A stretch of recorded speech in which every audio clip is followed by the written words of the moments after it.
are your sons, we are your husbands, we are everywhere, and there will be more of your dead children tomorrow. These words were spoken by serial killer Ted Bundy in an interview with psychologist Dr. James Dobson. While his official count of victims is at 36, it is thought to be that Bundy killed over 100 women in his lifetime before being put to death by the electric chair in 1989. By examining a specific serial killer and the notion of nature versus nurture, we can have a better understanding of what goes into the making of a killer. Since the majority of Bundy's crimes took place at the University of Washington and the majority of his victims were college-age women, it's important that we as students understand the significance about being proactive of our own safety. And so today, we will be talking about the psychology of a killer. First, I will talk about the life and crimes of Ted Bundy. Next, we'll move on to the notion of nature versus nurture. And finally, we'll finish off with some safety tips to stay safer on campus. To start out, we will be talking about Ted Bundy's upbringing and then moving on to his killing spree beginning in 1974. Theodore Robert Cowell was born in November of 1946. During his childhood, he was made to believe that his grandparents were his parents and his mother was his sister. So when the truth came out, it's thought to be that that had a very negative effect on Ted Bundy's psyche, along with his dislike for his new stepfather, Johnny Bundy. In the book, Ted Bundy, Conversations with a Killer, he explicitly stated that his desire to be alone and away from his parents made him socially uncomfortable. However, he's still described as charismatic and charming. And so, we move on, we fast forward to 1974.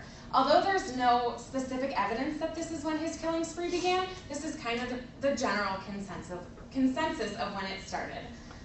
In the book, Trends on Terror, historian J.B. Bell analyzes in detail Bundy's murders. His tactic was disability. He would often approach his victims wearing a sling or on crutches and ask for their assistance. It was his victims' kindness that often led to their demise. Once kidnapped, the women were often beaten, raped, and strangled. And on more than one occasion, Bundy would return to the scene of the crime and sexually assault the corpse once more. After escaping jail twice, his final arrest and conviction led to him being sentenced to death by the electric chair in January of 1989.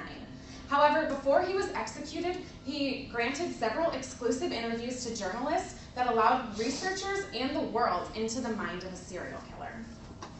So how does a man who's charismatic, charming, and handsome become one of the most infamous serial killers in American history? Well, we have to look beyond the surface and into the inner workings of the brain. So the Federal Bureau of Investigation suggests that the notion of nature versus nurture comes into play. So basically, life experiences versus the actual chemical makeup of the brain. But first, we're going to talk about the effect of life experiences. According to the American Academy of Experts in Traumatic Stress, children who have felt rejected by a parent or other significant figure in their life often turn to indulging in fantasies because it is the only aspect of their life that they feel in control of. In certain instances, such as that of serial killer and cannibal Jeffrey Dahmer, he was abused as a child, so he turned to abusing animals because it made him feel powerful. However, upbringing isn't the only thing that we can attribute these traits to. In the 2013 Psychology Today article, What Would We Find Wrong in the Brain of a Serial Killer? It's noted that several disorders are seen across the board in several serial killers, such as depression and other personality disorders. In fact, Ted Bundy is the textbook example of antisocial personality disorder. He's described as charismatic and intelligent, but also very manipulative, and on top of that, he showed no sympathy or guilt for his victims. This specific disorder is partially attributed to the chemistry of the brain, but at the same time, it's mostly seen in kids that were abused as children. So this all just kind of goes to show that the chemistry of the brain is very complex and a lot of factors go into the making of a serial killer. And so, on a college campus where nearly everyone is a stranger to everyone, how do we ensure that we stay safe from the likes of the Dahmers and the Bundys? First, I'm going to talk about some statistics of college campus crimes, and then we're going to move on to some practical tips to incorporate into your daily routine. So, serial killers make up for about 1% of all murders, so it's easy to assume that you're safe from the grasp of evil. However, when it comes to your safety, you can never be too cautious. The National Center for Victims of Crime stated that in 2010, there were 92,695 college campus crimes reported. Of that, about 3% were violent crimes.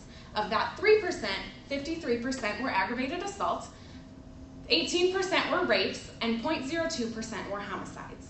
So to ensure that we don't become a part of those statistics, the Rape, Abuse, and Incest National Network gives us 8 tips for staying safe on campus, including trusting your gut, making a plan, and being prepared. Basically, if a situation doesn't feel right, it probably isn't. So trust your gut and leave the situation as soon as it's safe. When you're walking alone, always make sure you're walking on heavily trafficked routes, and on top of that, always have your cell phone and make sure that it's charged. So we talked about a lot of important information today. We talked about the life, crimes, and convictions of Ted Bundy, then we moved on to the notion of nature versus nurture, and finally we finished off with some tips that you can incorporate into your daily routine to ensure that you're safer on campus. Serial killers by talking about these things, we have a better understanding of what goes into the making of a killer. Serial killers prove that nothing is ever as it seems, and Ted Bundy is the textbook example that being charming and having good looks can be the demise of even the kindest of people. Thank you.